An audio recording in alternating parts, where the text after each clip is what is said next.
পরের ক্যান্ডিডেট চলে এসেছি স্যার। এই তোকে আমি দেখেছি যে তুই চলে আসলি, ভাবলাম কষ্ট করে আবার আপনি আমাকে ডাকবেন, তাই আমি নিজে থেকে চলে আসলাম। ঠিক আছে, আর পাকামি করতে হবে না, চুপচাপ ওই বেঞ্চিতে বস, কোশ্চেনের অ্যান্সার দে আর জয়েন লেটার নিয়ে ভাগ এখান থেকে। বসে পড়েছি স্যার, এবার আপনি কোশ্চেন শুরু করুন। বলতো অমায়িক কাকে বলে? যেখানে কোনো মাইক নেই তাকেই অমায়িক বলে। কি বললি তুই? যেখানে কোনো মাইক নেই তাকেই অমায়িক বলে? এই তোর ইন্টারভিউ দিতে হবে না, তুই বেরো ওখান থেকে। না স্যার, বেরোলে হবে না, চাকরিটা আমার খুব দরকার স্যার। নে তাহলে এবার বলতো গ্রামার কাকে বলে? স্যার, যারা গ্রামে বাস করে তাদের গ্রামার বলে।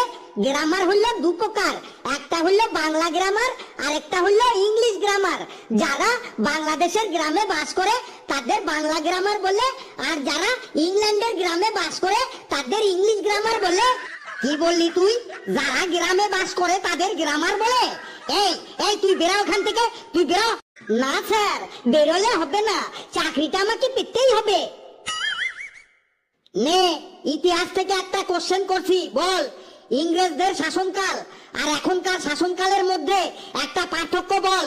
স্যার, ইংরেজদের শাসনকালে পুলিশগুলো সব হাফ প্যান্ট পরে থাকতো, আর এখনকার শাসনকালে পুলিশগুলো সব ফুল প্যান্ট পরে থাকে। ইতিহাসের এত কিছু থাকতে তোর পুলিশদের প্যান্টের দিকেই নজর গেল। এই এই তুই বেরো ওখান থেকে, তুই বেরো। না স্যার, বেরোলে হবে না, চাকরিটা আমাকে পেতেই হবে। চাকরিটা যখন তোকে পেতেই হবে তাহলে তুই ভুলভাল অ্যান্সার দিচ্ছিস কেন? স্যার, এবার কোশ্চেন করুন, দেখুন এবার একদম রাইট অ্যান্সার দেবই দেব। নে দেখি কেমন রাইট অ্যান্সার দিস। বলতো কোন দেশে বৃষ্টি হয় না? যে দেশে আকাশে মেঘ করে না সেই দেশেই বৃষ্টি হয় না। এটা তুই আবার কেমন অ্যান্সার দিলি রে? যে দেশে আকাশে মেঘ করে না সেই দেশে বৃষ্টি হয় না। এই এই তুই বেরো ওখান থেকে, বেরো। স্যার, বেরোলে হবে না স্যার, চাকরিটা আমাকে পেতেই হবে স্যার। আবার সেই একই কথা, চাকরিটা আমাকে পেতেই হবে, চাকরিটা আমাকে পেতেই হবে। আরে চাকরিটা যদি তোকে পেতেই হয় তাহলে তুই ঠিকঠাক অ্যান্সার গুলো দে। এবার আপনি কোশ্চেন করুন, এবার আমি ঠিকঠাক অ্যান্সার দেবই দেব। নে বলতো আমাদের দেশে কোথায় চা পাওয়া যায়? স্যার, আমাদের দেশে সমস্ত চায়ের দোকানেই চা পাওয়া যায়। কি বললি তুই? আমাদের দেশে সমস্ত চায়ের দোকানে চা পাওয়া যায়? এই এই তুই বেরো, তুই বেরো ওখান থেকে। স্যার, বেরোলে হবে না স্যার, চাকরিটা আমাকে পেতেই হবে। তাহলে এই ভুলভাল অ্যান্সার দিচ্ছিস কেন তুই? স্যার, এইবারই লাস্ট স্যার, এবার আমি রাইট অ্যান্সার দেবই দেব। আপনার ওই চশমাটার দিব্যি দিয়ে বলছি স্যার। তোর আর দিব্যি দিতে হবে না, তুই বেরো এখান থেকে। বললাম তো স্যার, এবারই লাস্ট। নে এবার ভূগোল থেকে একটা কোশ্চেন ধরছি, বলতো বায়ুমণ্ডল কাকে বলে? স্যার, দিনের বেলায় মণ্ডল পাড়ার উপর দিয়ে যে বায়ু প্রবাহিত হয় তাকেই বায়ুমণ্ডল বলে। কি বললি তুই? মণ্ডল পাড়ার উপর দিয়ে যে বায়ু প্রবাহিত হয় তাকে বায়ুমণ্ডল বলে? এই এই তুই বেরো এখান থেকে, তোকে চাকরি দেওয়া তো দূরের কথা, তুই যদি এখনই এখান থেকে না বেরোস তাহলে তোদের বংশে যে যে চাকরি করে সবার চাকরি আমি কেড়ে নেব কিন্তু। Cool down sir, cool down, আমি বেরিয়েই যাচ্ছি। বাপরে বাপ, কি সাংঘাতিক ছেলে রে বাবা, বলে কিনা মন্ডল পাড়ার উপর দিয়ে যে বায়ু প্রবাহিত হয় তাকেই নাকি বায়ুমণ্ডল বলে। এই ইন্টারভিউ দিতে কেউ এসেছিস? এলে তাড়াতাড়ি চলে আয়। May I come in sir? ও সব কামিন মামিন ছেড়ে ওই বেঞ্চিতে এসে বস। আমি ফটাফট কোশ্চেন করছি, তুই তার ঝটাঝট অ্যান্সার দিয়ে আমার কাছ থেকে জয়েন লেটারটা নিয়ে ভাগ এখান থেকে। স্যার, তাহলে আপনি এবার ফটাফট কোশ্চেন করা শুরু করে দিন। বল, আফ্রিকায় যদি একটা বাচ্চার জন্ম হয় তাহলে সেই বাচ্চাটার দাঁতের কালার কি হবে? স্যার, আফ্রিকায় যদি একটা বাচ্চার জন্ম হয় তাহলে সেই বাচ্চাটার দাঁতের কালার কালো হবে, কারণ আফ্রিকার মানুষগুলো সব কালো। মানুষগুলো কালো বলে দাঁতের কালারও কালো হবে? তোর অ্যান্সার ভুল।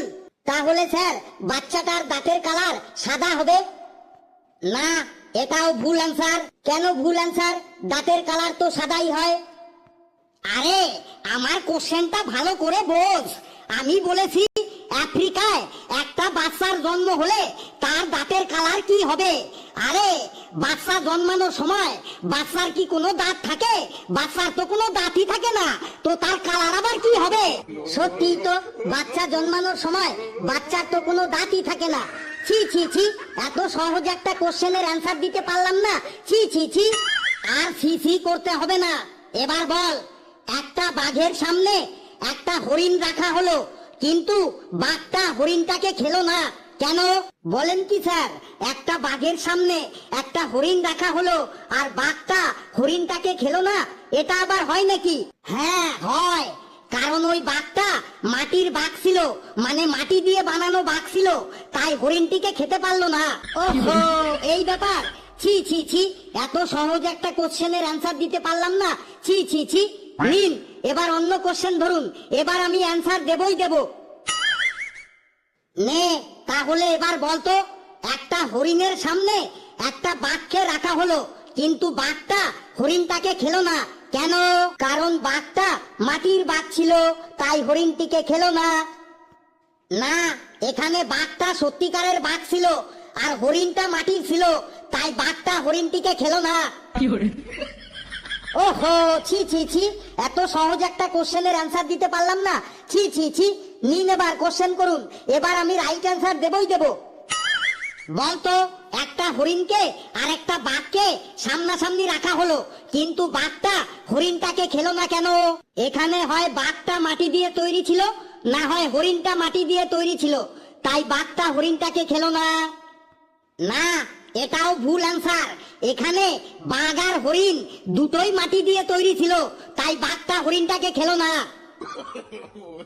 ছি ছি ছি, এত সহজ একটা কোশ্চেনের অ্যান্সার দিতে পারলাম না। ছি ছি ছি। নিন স্যার, এবারই লাস্ট, এবার আমি রাইট অ্যান্সার দেবই দেব। যদি রাইট অ্যান্সার না দিতে পারি, তাহলে আপনি আমাকে এখান থেকে ঘাড় ধরে বাড়ি পাঠিয়ে দেবেন। নে, তাহলে বল, আবার একটা বাঘ আর একটা হরিণকে সামনাসামনি রাখা হলো, কিন্তু বাঘটা হরিণটাকে খেলো না কেন? কারণ বাঘ আর হরিণ দুটোই মাটি দিয়ে তৈরি ছিল, তাই বাঘটা হরিণটাকে খেলো না। না না, এখানে বাঘ আর হরিণ দুটোই জ্যান্ত ছিল। বাঘ আর হরিণ দুটোই জ্যান্ত ছিল, তবুও বাঘটা হরিণটাকে খেলো না, এটা আবার কি করে হয় স্যার? এখানে বাঘটা খাঁচার ভেতরে ছিল আর হরিণটা খাঁচার বাইরে ছিল, তাই বাঘটা হরিণটাকে খেতে পারলো না, বুঝলি? ছি ছি ছি, এত সহজ একটা অ্যান্সার দিতে পারলাম না। ছি ছি ছি। আর তুই ছি ছি করিস না, তুই কি এবার বেরোবি নাকি তোর ঘাটটা আমি ধরবো? না না, আমার আর ঘাড় ধরতে হবে না, আমি এমনিতেই বেরিয়ে যাচ্ছি। বুঝে গেছি, আপনি খুব চালাক মানুষ।